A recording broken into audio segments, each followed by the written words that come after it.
One thing that I learned from Brandon Mull's Fable Heaven was that smart people learn from their mistakes, but the real sharp ones, they learn from the mistakes of others. Now, there are some mistakes which only you should make because you will own the learning too. But some mistakes you should learn from the others and not make them, as they are not worth losing what you could have got if you never made them in the first place. Now, resume is one such thing in which you must learn from the mistakes made by others, because you might never get a chance to bring back what you lost. You might think that a prospective employer might simply think, oh, that was a simple mistake. But in reality, the impression such mistakes leave are irreversible and fatal for your career. Although mistakes may be many and various, depending upon an individual profile, but I have brought to you most common mistakes along with the implications they leave on the reader's minds. Typing mistakes and grammatical errors. Most common and highly fatal mistakes. Employer would simply think that you do not know how to read or write. Poor communication skills would be the verdict, hence not suitable.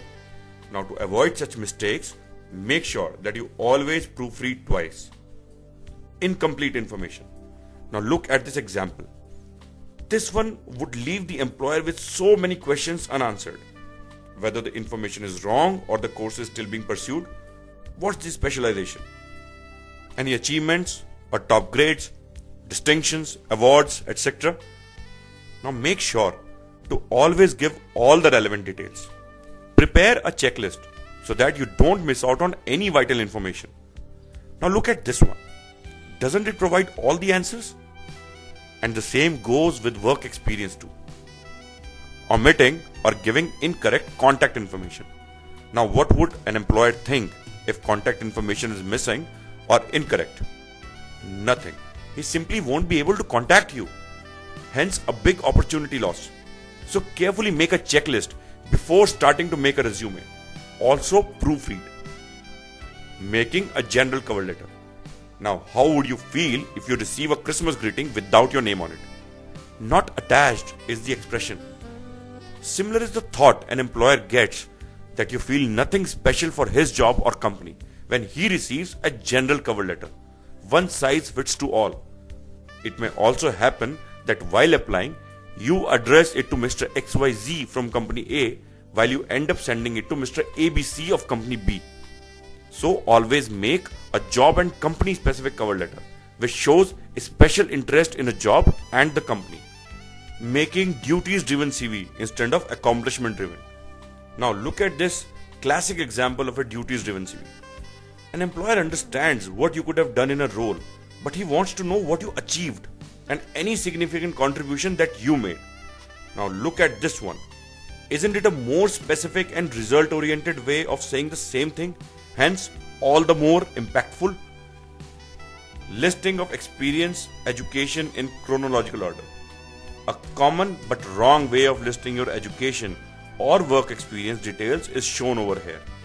Now, first thing that employer wants to see is the latest information, which he would be troubled finding, or he may simply not read because of the lack of the time and may completely overlook it.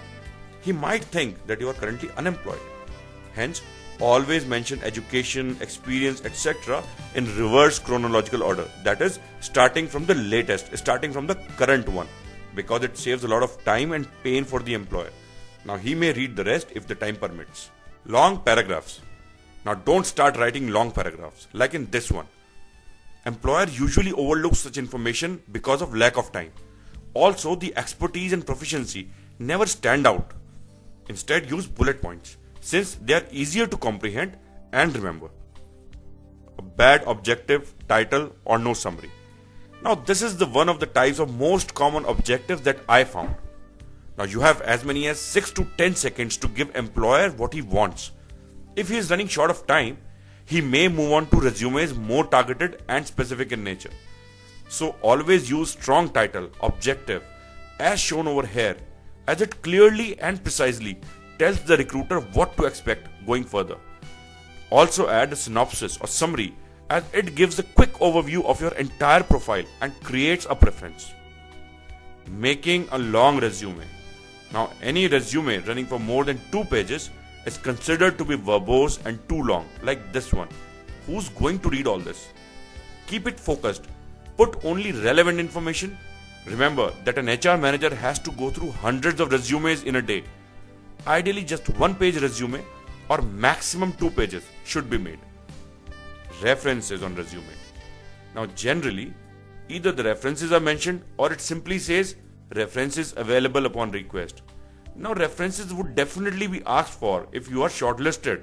Then why mention it on resume and waste so much of space? No need to mention the word references on the CV. Furnish details only when requested. Utilize that space for better reasons, like mentioning your strengths or special skills acquired relevant to the job. So now, when you are making a resume, keep all these common mistakes in mind and please do not make these mistakes. Good luck.